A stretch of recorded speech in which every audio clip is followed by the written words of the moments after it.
return of the sun. The day Jabu came back. It had been 2 months since Mama Juma was taken. 2 months of silence. The village had changed.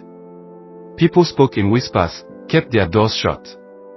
It felt like the air itself was holding its breath, waiting for something to happen. Then one morning, just as the sun was rising, the SUVs returned. Not 1. Not 2. 5. They didn't come slow. They didn't come quiet. They tore through the village, engines roaring, kicking up dust, making sure everyone saw them. And when the doors opened, Jabu stepped out. But this wasn't the Jabu who had left. This was someone else. The eyes of a killer. He was taller, sharper, dressed in black from head to toe.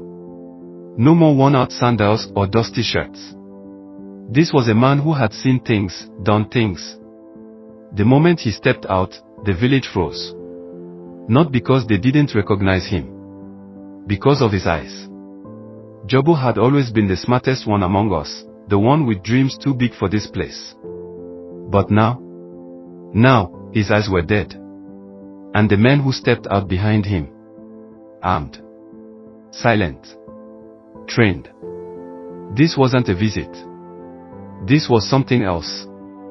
The first question. Jabu didn't go to his old home. He didn't stop to greet anyone. He walked straight to me. Who took her? His voice was calm. Too calm. I swallowed. I don't know. I thought he'd be angry. Thought he'd shout, maybe even hit me. But he didn't. He just nodded. Then he turned to one of his men.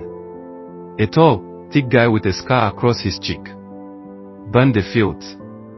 Smoke and fear. The fire started within minutes. People screamed, ran, tried to stop it. But Jabu's men stood there, guns out, making sure no one interfered. The fields were our livelihood. Our pride. And he was burning them to the ground. I grabbed his arm. Jabu, what are you doing? He looked at me, eyes blank. I'm making them come to me. The message. By sunset, the smoke could be seen from miles away. Jabu didn't leave. He sat in the middle of the village, waiting. No one spoke to him. No one dared. Then, right when the night fell, a single car pulled up. Not an SUV. Not a truck. A sleek, black sedan. The kind only powerful men drove.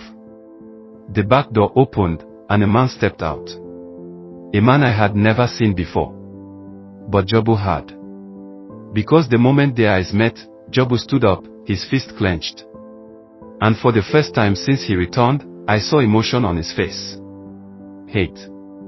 Pure, burning hate. The man in the suit. The man wasn't old, but he wasn't young either. He had the kind of face that looked expensive, sharp suit, gold watch, shoes that had never touched dirt before today.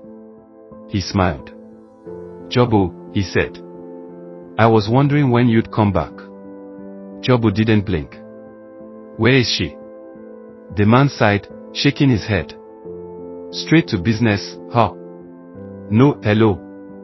No catching up. Jabu took a step forward. I'll ask one more time. Where is she? The man chuckled. You think you can walk in here, burn my product, and demand things from me? His smile faded. You've been gone too long, boy. The truth no one expected. Silence. Then the man snapped his fingers. A second car door opened. And Mama Juma stepped out. Alive. My heart nearly stopped. She looked thinner, her face harder, but she was standing. Breathing. But she wasn't alone. A man held her arm. A man with a gun pressed to her side. Jabu's whole body tensed. His hands clenched into fists so tight I thought his skin would tear. The man in the suit sighed. You see, Jabu, I didn't take your mother. He smiled, tilting his head. She gave herself up. The twist that changed everything. My head spun. That didn't make sense. Mama Juma would never. Jabu's face was unreadable. Then he whispered, "Why?" Mama Juma's eyes met his. And she said the words that shattered everything. "Because I had to choose." Silence. She took a deep breath. "You, or the village?" No one moved. No one spoke. Then Jabu did something I never expected. He laughed. Not a happy laugh. Not even an angry one. Just, hollow. Then he looked at the man in the suit and said the scariest thing I've ever heard. "You should have killed me when you had the chance."